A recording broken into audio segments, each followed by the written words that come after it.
Greetings, ladies and gentlemen of YouTube. I'm Cipher, and this is the Devil's Advocate Debate Club. Welcome back.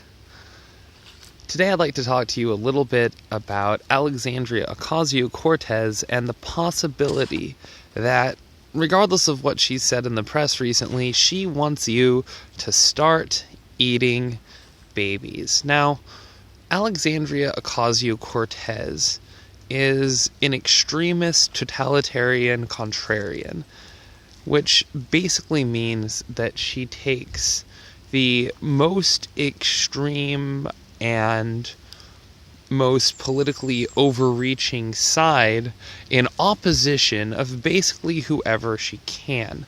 We've seen her do this with Donald Trump and Nancy Pelosi both multiple times in statements that leave her definitively and demonstrably a huge hypocrite if even half of what she says is true, unless you're very, very specific about what half you pick.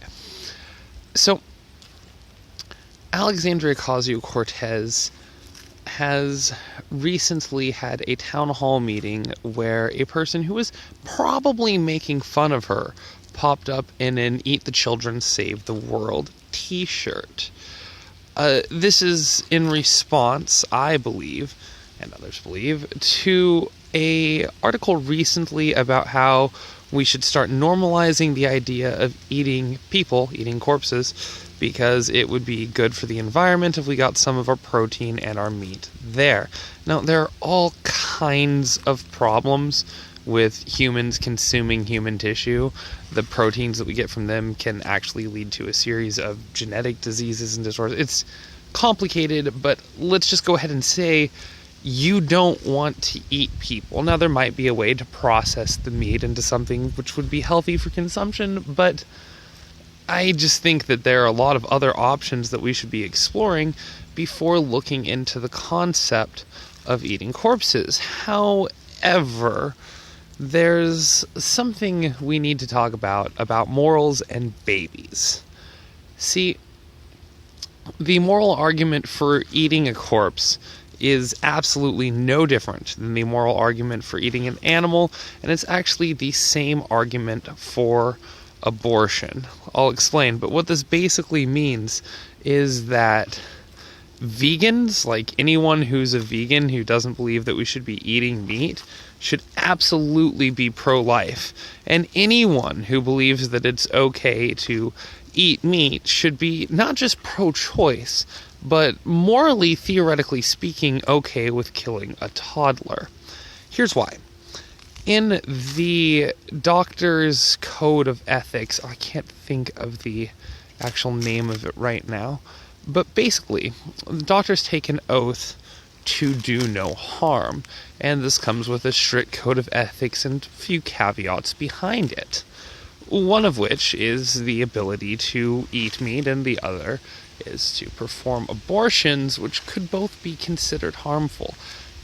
The ethical reasoning behind allowing both of these things is actually the same, and what it is that it's not murder, or it's not really doing harm if you take the life of something that doesn't have any value of itself. So, animals are reactionary. They have their instincts. They'll fight back. They, have an instinct to live and to try to stay alive.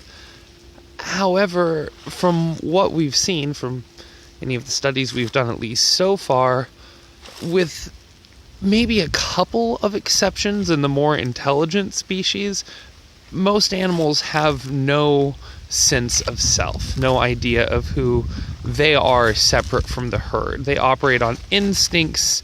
They don't really think in the way that we do. This is a complicated subject, but basically, animals have no sense of self to lose, and so killing them isn't really taking anything away from them except for their instincts. I mean, it's just part of the cycle of life. Whereas killing another human to eat them, say, you are taking away that being's sense of self, something which is developed and which we have decided is morally and ethically worth defending. Now, as I said, this is the argument for abortions being legal. However, studies have shown, and this is multiple studies, you can look into this. I know there's a lot of pushback on it from people who swear that they can see the personality of their baby in its eyes from the moment it's born, but outside of some disorders like autism, which can, change the personality of a child early on, children don't start developing memories, a personality, or a real sense of self until about 3 years old, 3 to 4. And so anywhere in the 1 to 2 year old range, the argument for killing a baby is actually morally and ethically speaking the same as eating meat or providing an abortion. Now, logic is not emotional, clearly. And morals and ethics can be. So there's, been an argument that we should always follow the logical path. However, things that were argued quite logically at the time that were morally or ethically protected as wrong have come through as being true once we've learned more about science. So, for instance, there was a time when, because of the different skull structures among different races, it was believed that this could be used to guess things about, their personality and their identity, and especially their intelligence. And this has been absolutely disproven, but at the time, for a layman who had no knowledge of science, it was, for a while, probably considered to be common knowledge in a lot of areas. And, that logic led to, or could lead to, the morals of subjugating one race of people under other as being inferior. Since then, science has basically disproved this. Now, there's studies you can't talk about on YouTube about race and intelligence, but I think that if we looked deeper, they would have a lot more to do with culture and intelligence, and that those studies are just considered too offensive to be done, so we'll probably not know for a long time. However, because of this, there are things that a lot of people know on some level, or feel at least, are morally and ethically wrong that seem, for a time, to be logically correct until we learn more about the world. And there are things that are logically accurate that, once we learn about them, force us to change the way we feel about the world and look at it. So this can definitely go both ways, but in the past it's always been a slow process of our emotions through our moral and our ethics tugging at our logic as we learn more about the world in a constantly evolving process. This is probably a good thing. Recently, though, we've seen the rapid acceleration of this process with the information age as ideologies from across the globe that have been mostly cut off from each other in the past start clashing in a way that just wasn't possible until, about the 90s. So, while a lot of these cultures were fairly aware of each other and were already, studying and socializing with each other before then, we've seen a rapid expansion in competing ideologies thanks to the internet. Now, what this means is that there are groups of people, totalitarians on both sides, who are pushing for our morals, the things we feel or that we know to be true. Like when you look in a baby's eyes when it's 1 year old and you can already see that personality.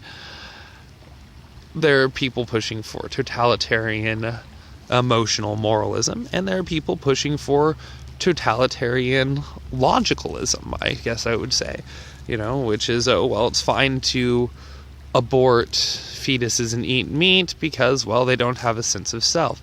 Now, in all of these cases, we could learn, that maybe we just didn't know enough about the brain structure. It's incredibly complicated, and while every study we've done so far shows us that babies don't develop a sense of self until age 3, we could be wrong. We could be wrong about animals having a sense of self. There's a lot that we need to learn as our moral and our logic evolves, but it's something that we need to take a little bit more slowly than we have.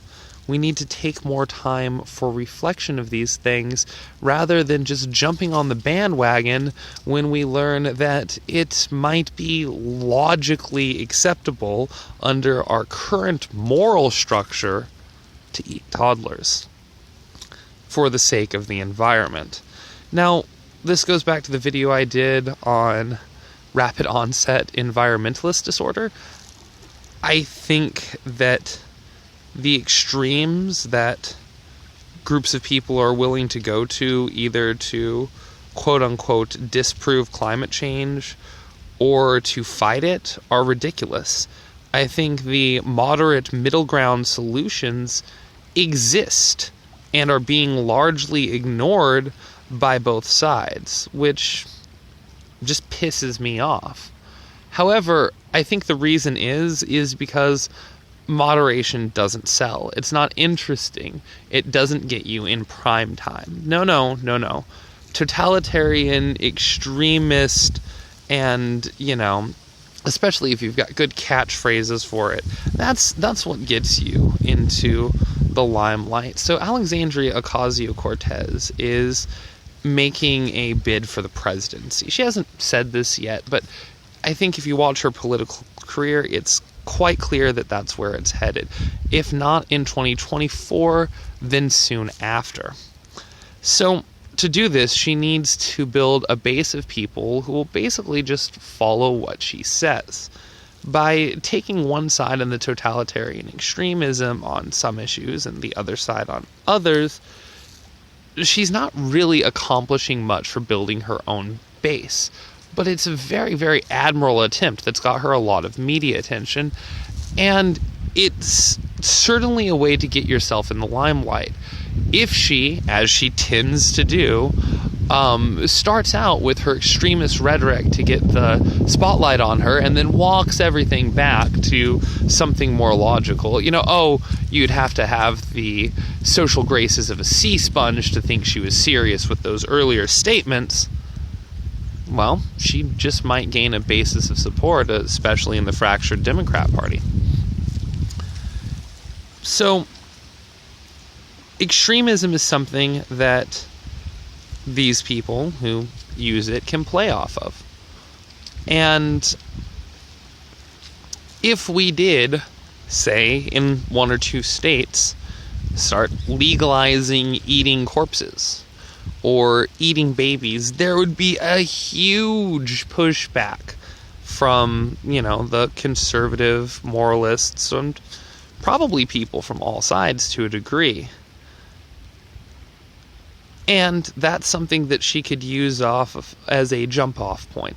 See, it's what Tim Pool's been talking a lot about, is the big ask.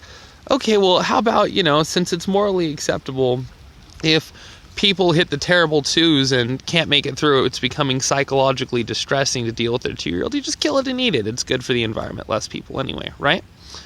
Well, no, that's horrible. No one's ever going to accept that.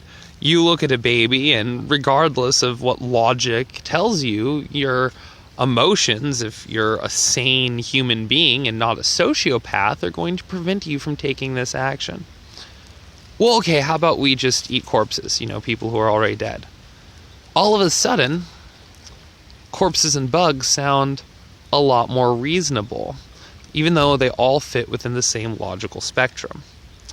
Recently, I saw a little picture. This is a little bit off subject, but just talking about killing babies, about which one would you save. And it's a picture of a baby versus 1,000 or 100 fertilized fetuses. I think it was 100 fertilized fetuses, whatever.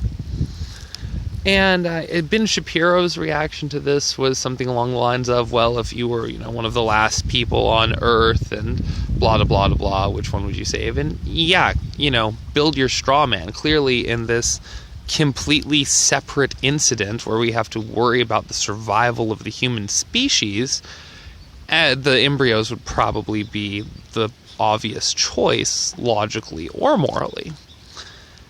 However, it gets a little bit more complicated when you look at things in this day and age. I mean, sure, logically speaking, those embryos, if they're fertilized, were probably taken from donors, which means they were pre-screened for diseases and things like that, and you don't know about the baby, which means, theoretically speaking, those fertilized embryos, 100 of them especially, if we're looking at them as possible life, have more value than the baby.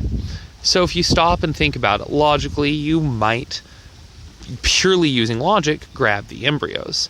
That's not what's going to happen, though. You're going to be there in the fire or whatever instant. I think fire was what they brought up. But in whatever extreme instant it is, and you're going to see that baby. It's going to tug at your heartstrings, and you're going to grab it. Now, here's the other thing. If we look at society as it sits now, if there's video footage of this or a witness and you grab the vials and not the baby, well, that could be seen as negligent neglect, as basically legal neglect. You could actually be theoretically taken to court for letting that baby die. The same is not true of the vials of fertilized fetuses. So there's a logical argument for grabbing the baby over them, regardless of which you believe is life, because you're less likely to get in trouble. So it's not the one shot to the head, kill the pro-life argument that they think it is, as Ben Shapiro's straw man of a possibility points out. But it is a good point that if we're being honest with ourselves, everyone's going to grab the baby. Looking at this on another level of, morals or just emotions versus logic in this case, someone had posted down below, well, what if it's a male baby or a female baby? We can prove who's a sexist. Well, except, you've got to pick one, right? That's the whole point of this experiment. People have said, whichever one's closest. Well, they're equal distant. That's the whole idea of you can only save one in 30 seconds. Whichever one I can get to first. So again, this is supposed to be an equal choice where you're supposed to make it. People come up with all sorts of ways to try and get around answering, but I'm not one of those people. So I stopped and I thought about it logically. Well, in the society we live in, we tend to believe in equality, or most people do, or at the very least egalitarianism, as I do. And there are currently more women than men in the United States. I'm not sure about the world numbers, but for pure logic, if we're looking for an equal world, it can be argued that you'd want to grab the boy. Now, in war times, men are more valuable than women, which is why you see a rise in male births, and in peace times women tend to be more valuable than men simply because they can reproduce if we're looking at things purely biologically. But logically speaking, since we're not looking at keeping our population alive, because that's just really not a threat right now, probably be better to go for the boy. However, that's not what would happen if it were me. I know me. I would hear that little girl screaming, and I probably wouldn't even notice the other baby, because I'm programmed, I think, as most men are, to respond more to the suffering of women than men. We get protective over them. It would be an emotional decision, not a logical one, but call me a sexist if you want, I'd probably save the little girl, something I know about myself. And in the babies versus vials experiment, well, I don't want to get arrested, and there's also just something in me that wouldn't let that baby die. If we're honest about this, it's probably true of all of us. Even though it's not necessarily the logical choice, at least as we currently understand logic, which, just like our morals, is an ever-changing structure. So I basically believe that we should view the world as logically as possible. But I know that we don't know it all, and that science and logic are ever changing. So there is a place for our emotions and, for a moral basis that goes, if not beyond logic, at least away from it. Oh, little dog's digging a hole. So I definitely think that we should work towards being, ultimately speaking, in the end, completely logical, but that it needs to be a slow process. that sometimes we know things morally that we simply haven't figured out the logic behind yet. And, I think taking a totalitarian approach to either side is incredibly dangerous, and that's the dichotomy we're starting to see in a lot of society, especially on social media. So, I think Alexandria Ocasio-Cortez might want you to start eating babies in certain places so that she can walk it back and get people eating corpses everywhere, so that she can continue pushing her environmentalism, because, well, that's kind of the linchpin she's using to push socialism. But plenty of people have done videos on that. And hey, this is all just my opinion. Let me know what you think in the comments below. As always, I'm your host, Cipher. Thanks for watching the Devil's Advocate Debate Club. If you have ideas for topics, let me know. My next video is probably going to be on the concept of rapid onset gender dysphoria. Given that just talking about the subject, even in a negative light, is enough to get you labeled a transphobe on Twitter, I'm probably going to call the video something along the lines of rapid onset.